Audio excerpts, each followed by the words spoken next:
What's up, everyone? It's the Autistic Scyther here, and, well, considering how my previous video was villains, yeah, it kind of makes sense that we'd focus on the other side. Because with every good villain, there is a hero. A clean-shaven paragon of justice in most aspects. Hence why I shaved. I mean, I'm 34. This stuff is happening. But considering how I've played through a lot of video games, kind of makes me wonder just what are my favorite video game heroes? Well, that's why I'm here to find out. So of course, I'm going to take a look at my top 10 favorite video game heroes. Now, in this case, this one's a little different.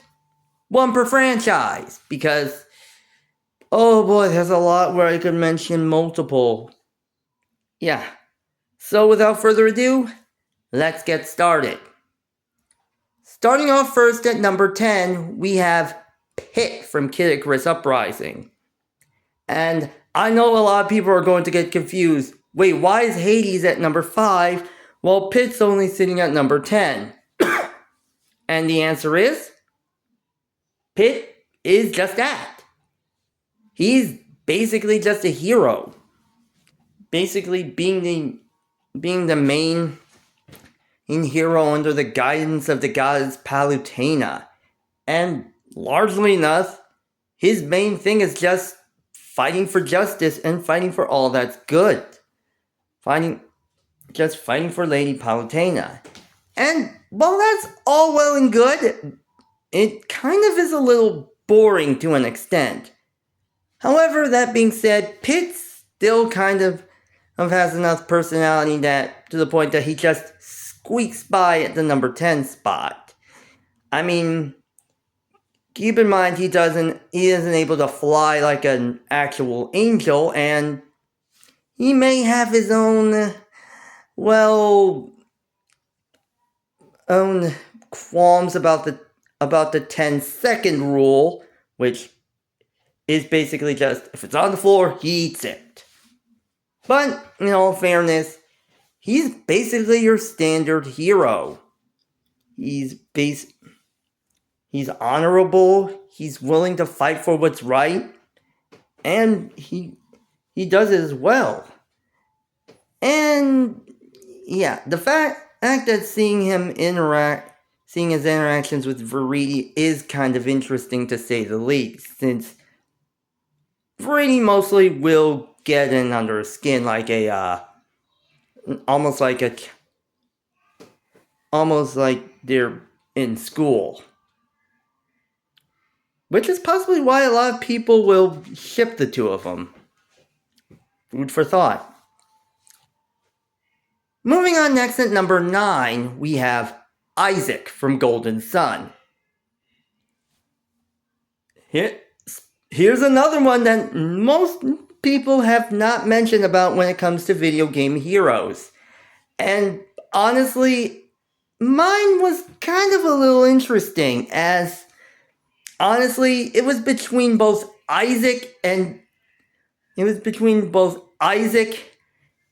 Ness from Earthbound for the longest time, as both are kind of similar to each other. However, I think Isaac basically edges it out for me, mainly because he basically starts off as your standard average boy from a simple village who eventually goes on a journey to save the world after all the synergy stars basically separate or get stolen. As such, they basically go around to find all of the lighthouses or beacons and activate them. And honestly, from as much as I've played through Golden Sun, it's actually pretty fun. And keep in mind, he's basically a magi, or an individual that uses synergy. in this case being a Venus mage. And honestly, as a fighter, he's actually pretty solid. But when it comes down to his synergy moves, yeah, honestly, a lot of the earth powers are really something else. Just earthquakes, stone spires, just a lot of different ones. And again, you have Ragnarok, which is a giant sword of Damocles coming down from the sky and slamming into the opponents. And the Venus Djinn. Oh man. I mean, Venus is just a simple elemental spirit, but then you got Ramses, which is basically a sphinx, and Cybele, who is a antlered toad. I'm not sure what it is, but Judgment is the one you'd be looking for, because it's basically just a knight just firing a beam of earth energy down onto the ground, just a good amount away from the enemies, causing a wave to sweep over and deal massive damage to them. Peak cinema, folks. Just peak cinema. Honestly, I'm surprised no one has ever... I'm surprised it took me a while to play through Golden Sun.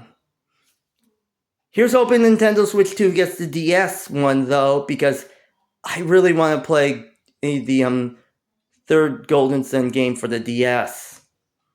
Here's hoping. Moving on next at number 8, we have Sonic from the Sonic the Hedgehog series.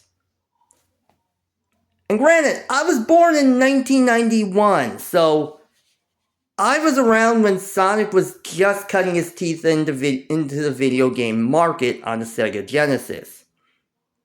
And fittingly enough, my cousins actually had a Sega Genesis, so basically, more often than not, I was introduced to home consoles with the Sega Genesis. I mean, the Game Boy and the N64 were my first consoles, though. But I've seen my cousins play through the Sonic games. And I've played through the original 3 Sonic games myself. Or at least Sonic 3 and Knuckles.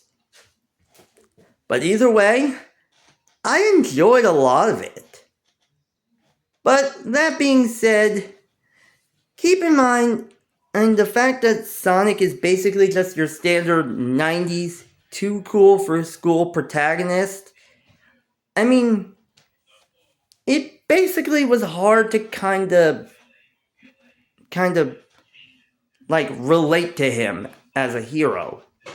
But even with that, and it's kind of enjoyable to see, since as seen with the original ones, he more or less likely faced off against Eggman in order to prevent, or Robotnik in this case, in order to prevent him from roboticizing animals as his slaves. And honestly, it's kind of satisfying to basically get to the end and rescue the animals from his mechanical efforts. That being said, and even with the more notable games, yeah, it's still just the same, more the same. Just, he ends up getting pulled into it, and he just ends up fighting to help out his friends, and help out wherever he goes to, essentially, from whatever canned evil has been released on the world. Yeah, this kind of proves I need to play a lot more Sonic titles. So that's why he's still at number 8. Jeez, I need to play more. Moving on next at number 7, we have Mario from the Super Mario franchise. And yep, I know this may very well be controversial because Mario's Nintendo's boy. He's a brainchild. He basically saved the video game industry from a devastating crash. And honestly, he definitely proves it. And the fact he's been a hero ever since 1980, when his girlfriend, or when Pauline was basically kidnapped by Donkey Kong, or Cranky Kong in this case, he basically sprung into action to save her. And it wasn't until the original Super Mario Bros. They end up switching from Pauline to Peach. And ever since then, Mario's been there to save her whenever Bowser comes a-calling. And honestly, in most Mario games I've played, I've enjoyed every second of it. To the point where, honestly, he's willing to do anything to save the world. The RPGs even show a more side of himself that basically kinda makes him more human to an extent. That being said, he has had a few shady sides to himself that honestly kinda lowers his heroic aspirations. Anyone who's played Donkey Kong Jr. knows exactly what I'm talking about. Seriously, if you're a hero, you don't get revenge on the monkey that kidnapped your girlfriend and then force him to do tricks, forcing his son to save him. That just ain't how it's done. But either way, Mario's kind of a solid character for this sort of thing. Just always your old reliable. Moving on next at number 6, we have Niko Bellic from Grand Theft Auto 4.